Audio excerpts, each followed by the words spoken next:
Et cette fête de l'Aïd al-Adha, également appelée Aïd el-Kébir ou Tabaski en Afrique de l'Ouest, on en parle avec vous dans l'Info Éco. Christophe Dansette, bonjour Christophe. Bonjour Pauline. Les fidèles donc sacrifient traditionnellement un mouton ou un autre animal, mais depuis quelques années, le prix du mouton est devenu un vrai sujet de pouvoir d'achat, et ce dans beaucoup de pays. À commencer par le Maroc, où le mouton de l'Aïd est devenu un sujet polémique. L'année dernière, face à une situation de sécheresse, le roi Mohamed VI avait appelé les Marocains à ne pas pratiquer le sacrifice afin d'épargner un cheptel très affaibli. Mais cette année, il a plu au Maroc. Le cheptel s'est reconstitué, évalué entre 33 millions et 40 millions d'ovins, dont 9 millions destinés au sacrifice. L'attente était donc très forte, sauf que les prix ont explosé. Un certain nombre d'intermédiaires sentant la bonne affaire pour gonfler les prix face à un marché évalué à 18 milliards de dirhams, c'est-à-dire 1,7 milliard d'euros pour quelques jours seulement. Jusqu'à 7 000 dirhams, environ 650 € pour un mouton, l'équivalent de 2 mois de salaire minimum. Le sujet est devenu tellement polémique qu'il a enflammé une séance au Parlement il y a quelques jours. Le Premier ministre finissant par annoncer des mesures, je cite, exceptionnelles et provisoires pour mieux encadrer les marchés et lutter contre la spéculation. Seuls les vendeurs déclarés étaient autorisés. La revente de moutons à l'intérieur d'un souk, c'est-à-dire d'un marché, ou encore le stockage illégal d'animaux destinés à créer des pénuries, était interdit sous peine d'amende.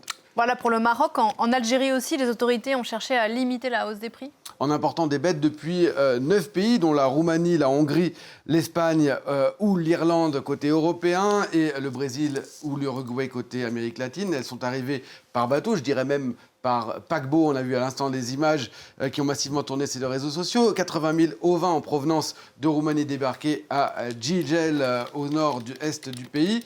Ou même par avion cargo. Au total, 1 million de moutons. L'animal est proposé à un prix plafonné à 50 000 dinars algériens, soit un peu plus de 300 €, ce qui correspond aussi à 2 mois de salaire en Algérie. En Tunisie, pas de prix plafond, mais un prix référence, entre 23 et 27 dinars tunisiens le kilo, selon la taille de l'animal.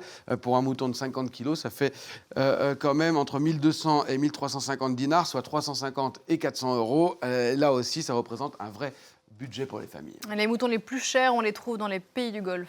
Oui, où la situation géopolitique pèse, évidemment. Les perturbations dans le détroit d'Ormuz renchérissent les frais de transport et d'alimentation animale. Au Qatar ou aux Émirats arabes unis, il faut compter jusqu'à près de 1 000 € pour un mouton. Il faut quand même dire que là-bas, le pouvoir d'achat est plus élevé. Vous évoquez le pouvoir d'achat. Le mouton de l'Aïd est devenu un vrai marqueur de ce pouvoir d'achat, justement. Oui, un signe de distinction sociale presque. C'est notamment le cas au Sénégal, où certaines races, en particulier le Ladoum, qui est un mouton de prestige, sont plus chers et dépassent largement le prix moyen de 100 000 francs CFA, environ 150 €.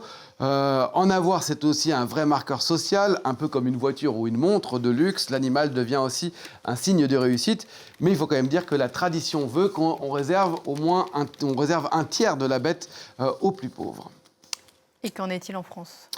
Eh bien, en France aussi, l'Aïd a son économie. L'abattage est très encadré. Il doit se faire dans des abattoirs agréés et dans des sites temporaires autorisés. Les préfectures rappellent chaque année les règles sanitaires parce que la demande, elle est concentrée sur quelques jours seulement. Côté prix, les plateformes de réservation affichent souvent plusieurs centaines d'euros. On trouve des offres entre 300 et 400 € selon le poids et l'origine, un prix qui là aussi a particulièrement augmenté cette année, tout simplement en raison de la date à laquelle tombe l'Aïd cette année, c'est-à-dire fin mai.